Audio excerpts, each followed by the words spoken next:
Hi, April here from Piano Lessons Info, and today we are talking about how to understand key signatures.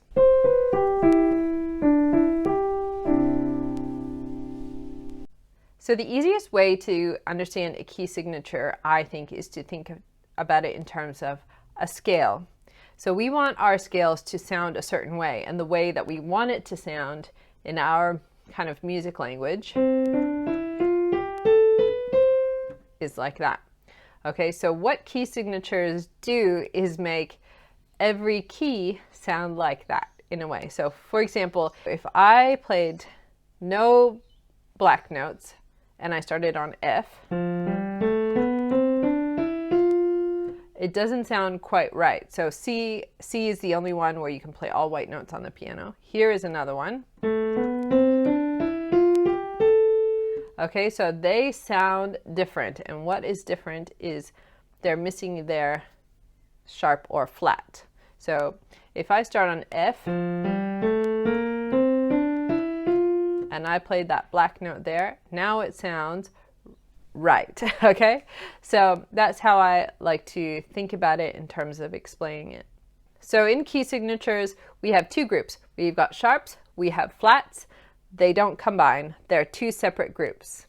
So all sharps and flats in key signatures have an order they come in. They have a pattern. Okay, so key signatures are a pattern in music. You can learn the pattern, and it makes it easy to understand and learn.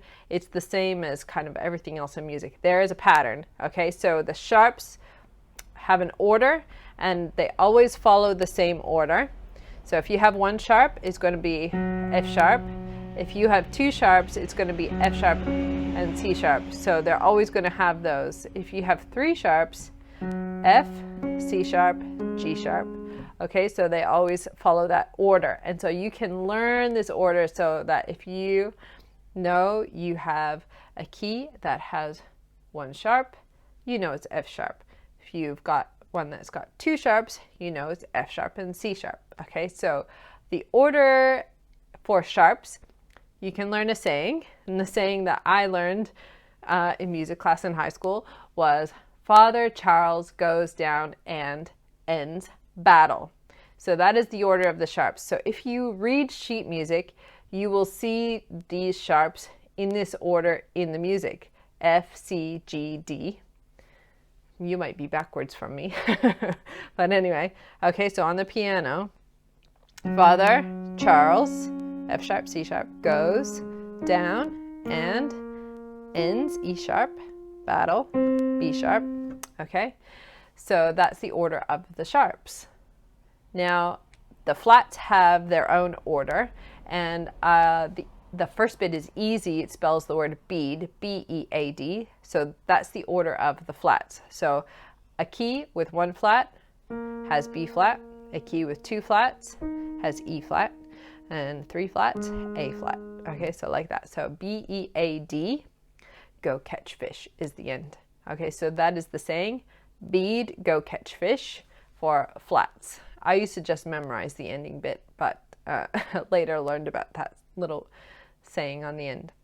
So we have keys with sharps and we have keys with flats, and they both have an order.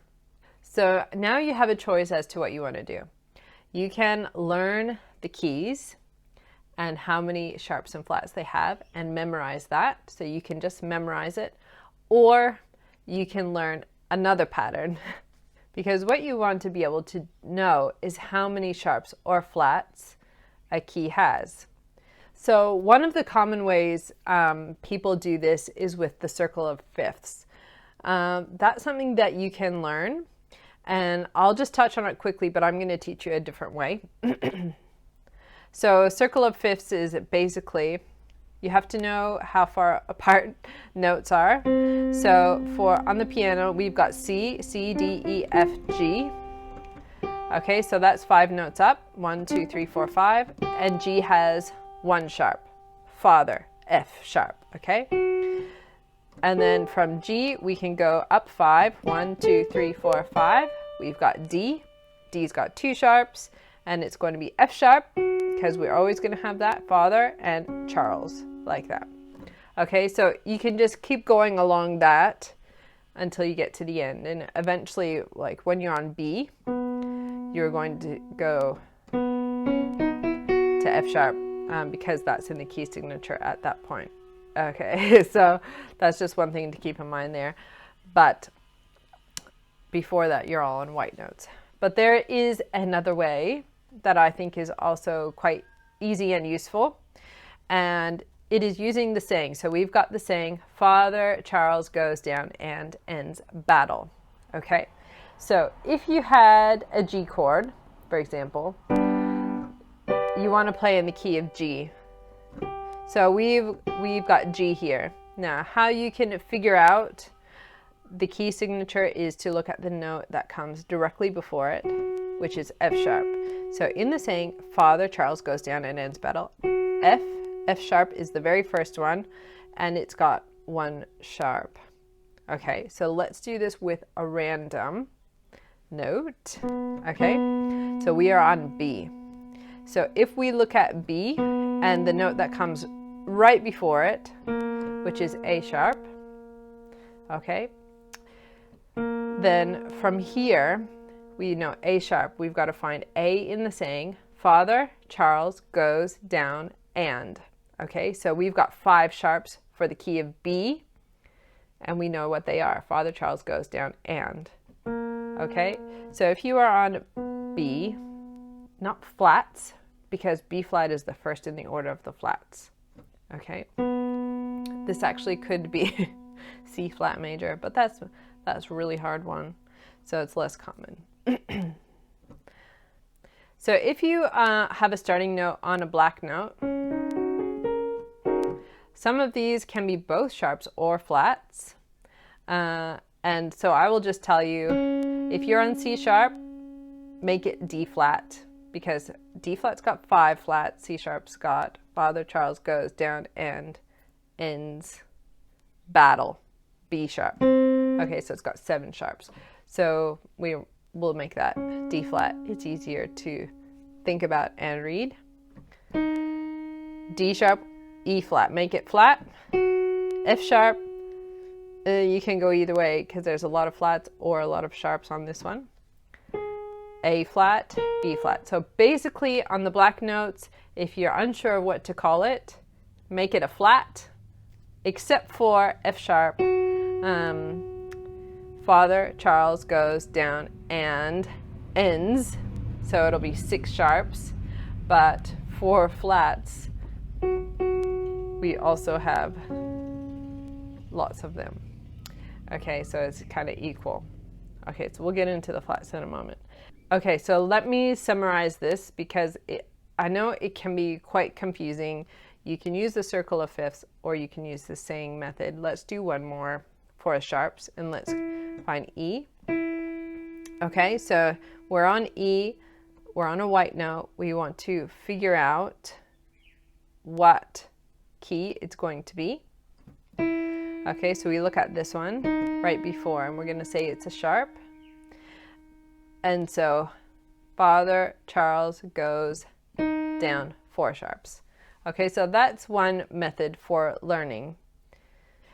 Now for flats, it's a different kind of pattern to learn. And I kind of think of this one as the circle of fourths. So I do like to use the circle for this one because it all combines so nicely. And so we have C. C has no sharps, no flats. So if we were going to do sharps, we could go up a fifth to learn how many sharps there were and what they are. But for flats, we're going to go 1, 2, 3, 4. So F is the first key that has flats in it. And how we figure out what the flat is, so we've got F, we've got 1 flat. We know the saying B-E-A-D. Okay, so we've got that saying bead, go catch fish, and that is also the order of the flats. Okay, what I mean by this is we have F, we're going to go to B flat, and that's the 1 flat in the key of F. Now B flat also is the next key that has 2 flats. So B, E, B flat and E flat. So in the saying, E flat was the next flat. So E flat has 3 flats. B-E-A. B-E-A. Okay, so it works like that. We can go up a fourth, but once you're past the F, you can also use the saying. So B flat has 2 flats, B flat, and the next one in the saying. E flat has 3 flats, E flat, B flat, and the next one in the saying, B-E-A-D, B-E-A. Then A flat has 4 flats, the next one in the saying, B-E-A-D flat, okay? And so you just keep going like that and you can figure out any of the flats.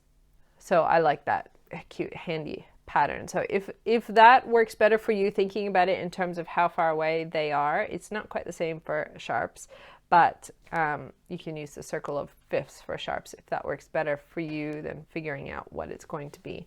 So the tricky point is when they start overlapping with D flat and C sharp and G flat and F sharp. So those are the two that really overlap. In terms of chords and figuring out chords, then we do have overlapping names like F sharp major or G flat major, and that's why, because you can have F sharp, the key of F sharp, or the key of G flat. But other ones like A sharp, we don't have a key called A sharp major, we only have a key called B flat major, and that's why we only have a B flat chord. Okay, so let's just summarize this. Okay, we've got keys. We have 2 families, sharps and flats. Each have a saying so that you know the order they come in. And with sharps, Father Charles goes down and ends battle. With flats, bead, B-E-A-D, go catch fish. Now, to figure out the key for a sharp, if you are on the key of A, you can look at the note directly before. For example, G sharp, and use the saying, Father Charles goes, wait till you get to the right one, and then you know how many sharps there are and which sharps you're playing. With flats, you can use the circle of fourths and go up a fourth. And so if you go up to B flat, you know B flat uses that flat plus the next one as its key signature for the saying, B-E-A-D.